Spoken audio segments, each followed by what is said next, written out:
ہم نے یہ سب کچھ اپنی طاقت سے بنایا ہے، تمہارا اللہ ہمارے سامنے کچھ نہیں۔ ہم جنت بھی دنیا میں بنا سکتے ہیں، میں دنیا میں اللہ کی جنت جیسی ایک بستی بناؤں گا، میری طاقت کے سامنے کوئی نہیں ٹھہر سکتا۔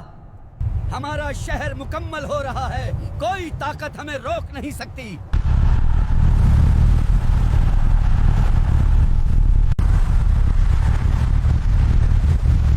اے ہود، ہم نے تمہاری بات نہیں مانی، اب یہ عذاب ہمیں ختم کر رہا ہے۔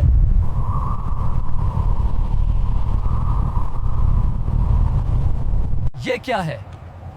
اتنا عظیم شہر اور کوئی جاندار بھی نہیں۔ ایک عام آدمی یمن کے جنگلوں اور صحراؤں میں اپنے گمشدہ اونٹ کی تلاش میں بھٹک رہا تھا۔ دن رات کی مسلسل تگودو کے بعد وہ ایک ایسے گھنے جنگل میں داخل ہو گیا جہاں انسانی قدموں کا نشان نایاب تھا۔ جب وہ آگے بڑھا تو اچانک اس کی نظر دور جنگل کے بیچ ایک عظیم الشان شہر پر پڑی۔ شہر کی بلند دیواروں اور اندر سے جھلکتی عمارتوں کی شان دیکھ کر اس کا دل دھڑک اٹھا۔ وہ حیران ہو کر قریب پہنچا۔ شہر کے چاروں طرف ایک مضبوط دیوار تھی اور اندر سے ایسی عمارتیں نظر آ رہی تھیں جن کی مثال اس نے کبھی نہیں سنی تھی۔ اس نے سوچا کہ شاید یہاں اس کے اونٹ کا سراغ مل جائے، مگر جیسے ہی وہ بڑے دروازوں کے قریب پہنچا، ایک حیرت نے اسے جکڑ لیا۔ اتنا بڑا اور شاندار شہر، مگر کہیں کوئی انسان نظر نہیں آ رہا تھا۔ کیا یہ کوئی انسانی بستی تھی یا اللہ کی طرف سے ایک نشانی؟ یہ کیا ہے؟ اتنا عظیم شہر اور کوئی جاندار بھی نہیں۔ یہ وہ لمحہ تھا جب ایک گمشدہ اونٹ کی تلاش انسان کو اس شہر تک لے گئی جس کا ذکر قرآن مجید میں اللہ نے فرمایا، کیا تم نے نہیں دیکھا کہ تمہارے رب نے عاد قوم کے ساتھ کیا کیا، ارم ذات العماد کے ساتھ، جن کی مثل کسی زمین میں نہیں بنائی گئی۔ ابھی یہ شہر کس نے بنایا تھا، کیوں بنایا تھا، اور اس کا انجام کیا ہوا؟ قوم عاد اللہ کی ایک ایسی قوم تھی جسے زمین پر بے مثال طاقت اور وسائل عطا کیے گئے تھے۔ یہ لوگ حضرت نوح علیہ السلام کے بعد باقی رہنے والی نسلوں میں سے تھے۔ ان کا علاقہ احقاف کہلاتا تھا، جو یمن کے رتلے علاقوں میں پھیلا ہوا تھا۔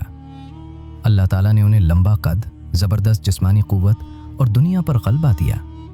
وہ پہاڑوں کو کاٹ کر بلند ستون کھڑے کرتے اور ایسی عمارتیں بناتے جن کی مثال اس وقت کی دنیا میں کہیں نہیں ملتی تھی۔ قرآن مجید میں اللہ تعالیٰ فرماتا ہے، کیا تم نے نہیں دیکھا کہ تمہارے رب نے عاد قوم کے ساتھ کیا کیا، ارم ذات العماد کے ساتھ، جن کی مثل کسی زمین میں نہیں بنائی گئی۔ تفسیر ابن کثیر اور دیگر مفسرین کے مطابق ارم ذات العماد سے مراد وہ بلند ستونوں والی بستی ہے جو قوم عاد نے اپنی شان و شوکت کے لیے تعمیر کی تھی۔ یہ قوم نہ صرف عمارت سازی میں ماہر تھی، بلکہ ان کے پاس دولت، زرخیز زمینیں اور لمبی عمریں بھی تھیں۔ مگر جب انسان کو اللہ کی طرف سے طاقت ملتی ہے تو وہ اکثر اسے اپنے غرور اور تکبر کے لیے استعمال کرتا ہے۔ قوم عاد نے بھی یہی کیا۔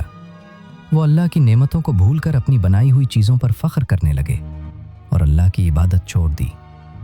اس قوم کے ایک بڑے سردار کا نام شداد بن عاد تھا۔ وہ اپنے بھائی شدید کے بعد پورے مشرق و مغرب پر حکومت کرنے لگا۔ شداد کو کتابوں اور علم کا بہت شوق تھا۔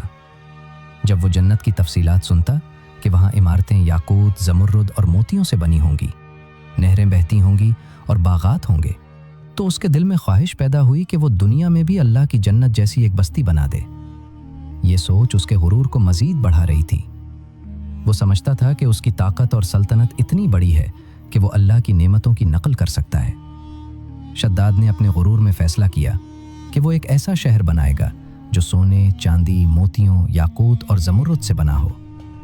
اس نے سوچا کہ یہ شہر اس کی شان کا مظہر ہوگا اور لوگ اسے دیکھ کر حیران رہ جائیں گے۔ قوم کی یہ سوچ انہیں حق سے دور لے گئی۔